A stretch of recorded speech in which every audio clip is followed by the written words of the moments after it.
श्री सद्गुरु महाराज की जय। पूज्यपाद महर्षि संत सेवी परमहंस जी महाराज का प्रवचन। महर्षि संत सेवी प्रवचन पीयूष। धर्म नहीं हृदय परिवर्तन करें। इस प्रवचन का दूसरा भाग। कल के प्रवचन में आपने सुना था, गुरु महाराज ने नेपाल एवं झारखंड के लोगों को लिखने पढ़ने के लिए प्रेरित किया। संत मत का ज्ञान उन्हें समझाया बुझाया, खाने पीने का सही तरीका सिखलाया।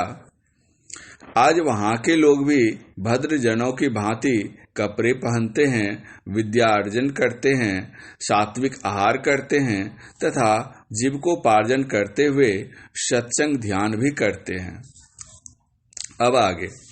आज हमारे बीच झारखंड राज्य के मुख्यमंत्री श्री बाबूलाल मरांडी जी आए हुए हैं। इनको देखकर मैं बहुत प्रसन्न हुआ हूँ। इनकी और मेरी पहली ही मुलाकात नहीं है, बल्कि पहले भी मुलाकात हुई है, जिस समय ये मुख्यमंत्री पद पर प्रतिष्ठित नहीं थे। उस समय जो इसमें सादगी, सरलता और विनम्रता थी, वह आज भी इनमें विद्यमान है। गोस्वामी जी ने रामचरितमानस में प्रभुता पाई काहि मद नाही तथा श्रीमद वक्र न किन्ह के ही लिखकर प्रश्न चिन्ह लगा दिया है। भक्त की जिज्ञासा का समाधान भगवंत करते हैं। भरत ही हो ही न राजमद, विधि हरिहर पद पाई, कबहू की काजी सिकरनही क्षीर समुद्र नशाई। इसी प्रकार मैं देख रहा हूँ कि श्री मरांडी जी में भी पद का मद नहीं है। इनकी रिजुता, कर्मठता तथा शालीनता से मुझे बड़ी प्रसन्नता है। इनकी शुभोन्नति के लिए मैं शुभाशीर्वाद देता हूँ। अब इनके नाम से के संबंध में थोड़ा सुनिए। माननी और मरांडी, इन युगल शब्दों में माननी सम्मान सूचक और मरांडी उपाधि सूचक शब्द है। बाबू और लाल, ये दोनों शब्द अनेकार्थक होने के कारण बहुभाव द्योतक हैं। बाबू शब्द का व्यवहार छोटे बच्चों के लार प्यार दुलार में किया जाता है। प्रायः ऐसा भी देखा जाता है कि बाबू शब्द का प्रयोग जहाँ छोटे बच्चों के लिए किया जाता है, वहाँ बच्चे भी अपने पिता के लिए बाबू शब्द का उपयोग करते हैं। इतना ही नहीं, श्रेष्ठ जनों के लिए यह आदर सूचक भी माना जाता है।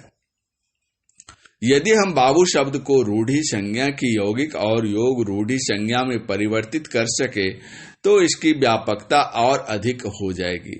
बा फारसी शब्द है, जिसका अर्थ साथ सहित होता है। जैसे बाआ वो ताव, यानी चमक दमक के साथ, बाईमन ईमान वाला, तथा बू फारसी भाषा का ही स्त्रीलिंग शब्द है, जिसका अर्थ होता है गंध। इस प्रकार बाबू शब्द का अर्थ हुआ सुगंध के साथ सुगंध। सुगंध के साथ सुगंध कई चीजों में पाई जाती है, यथा चंदन, केसर, पुष्प आदि। पुष्पों में जो सुगंध होती है उसको तिल में बसाकर सुगंधित तैल या इत्र आदि बनाते हैं। इत्र अरबी भाषा का शब्द है। इत्र शब्द से संबंधित एक बहुत सुंदर और रोचक आख्यान है। सन 1628 ईस्वी से 1658 ईस्वी तक शाहजहां भारत के बादशाह थे। वे सुगंधि के बड़े शौकीन थे। वे जिस हर्द में स्नान करते थे, उस हर्द के जल में स्नान से कुछ घंटे पूर्व बहुत से सुगंधित पुष्प रख दिए जाते थे। जल में वास आ जाने पर उस सुवासित जल से वे स्नान करते थे। उनके लिए प्रतिदिन इत्र बनाया जाता था। उनकी घ्राण शक्ति इतनी तेज थी कि वे ताजा और बासी इत्र की पहचान कर लेते थे। वे प्रतिदिन ताजा इत्र का व्यवहार करते थे, बासी नहीं। उस समय के नवाब तथा उनके संसर्गी लोग भी तैल, फुलैल, इत्र आदि लगाया करते थे। अंग्रेजों ने नवाब वाजिद अली शाह को लखनऊ से कलकत्ता भेज दिया।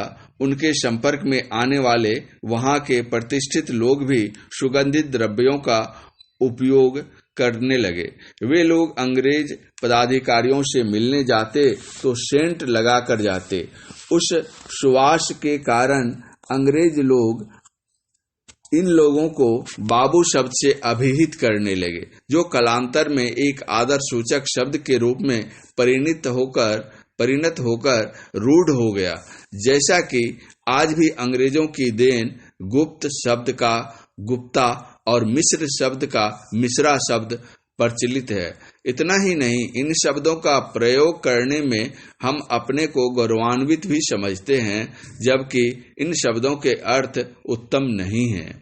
हाँ, तो मैं गंध के संबंध में कह रहा था। भगवान बुद्ध के अनन्य भक्त स्थवीर आनंद ने एक दिन भगवान से पूछा, भंते, सार गंध, मूल गंध और पुष्प गंध सीधी हवा ही जाती है, उल्टी हवा नहीं जाती। क्या ऐसी कोई गंध है जो सीधी हवा भी जाती हो और उल्टी भी? भगवान ने उत्तर देते हुए कहा, पुष्प, चंदन, तगर या चमेली किसी की भी सुगंधी उल्टी हवा नहीं जाती, किंतु संतों सज्जनों की सुगंध उल्टी हवा भी जाती है। सत्पुरुष सभी दिशाओं में सुगंध बहाते हैं। चंदन व तगर, कमल व जूही, इन सभी की सुगंधों से शील सदाचार की सुगंध उत्तम है। चंदन और तगर की जो गंध फैलती है वह अल्प मात्र है, और जो शीलवानों की गंध होती है वह उत्तम गंध देवताओं में फैलती है। संत मत में सदाचार का एक विशिष्ट स्थान है। संत मत कहता है, सदाचार की आधारशिला पर ही ज्ञान योग युक्त भक्ति का भव्य भवन बन सकता है।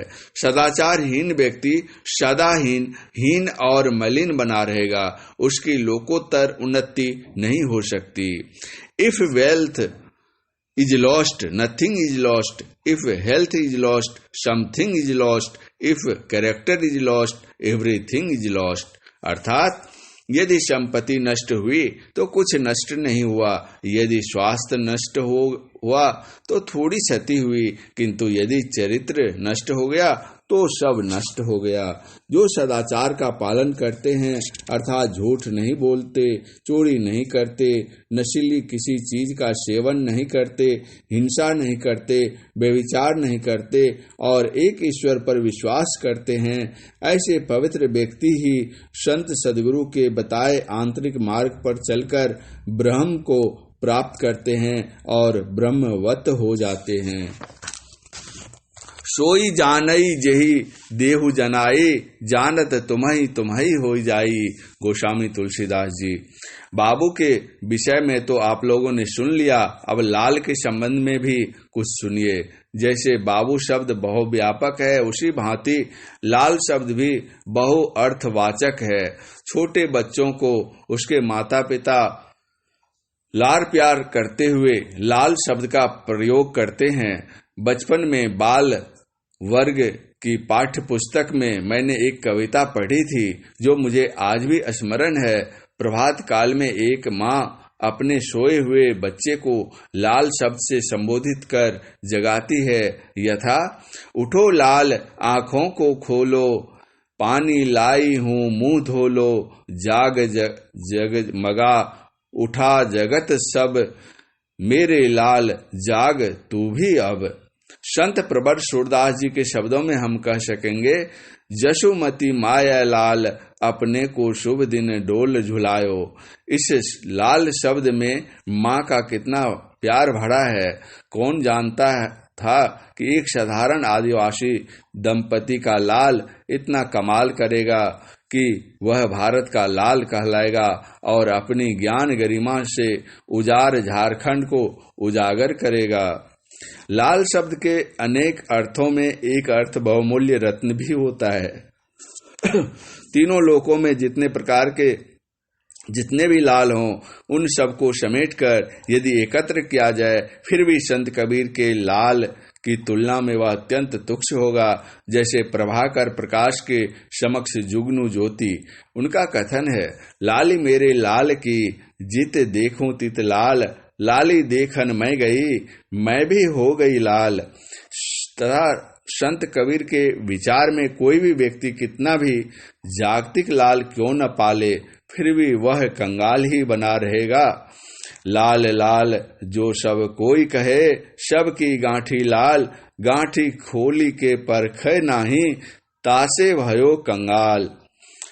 इस प्रवचन का शेष अंतिम भाग अगले प्रवचन पाठ में पूज्यपाद महर्षि संतसेवी परमहंस जी महाराज का यह प्रवचन दिनांक 28/4/2021 को रांची जिला संतमत सत्संग के 11वें अधिवेशन राजकीय उच्च विद्यालय रांची में अपराह्नकालीन सत्संग के शुभ अवसर पर हुआ था।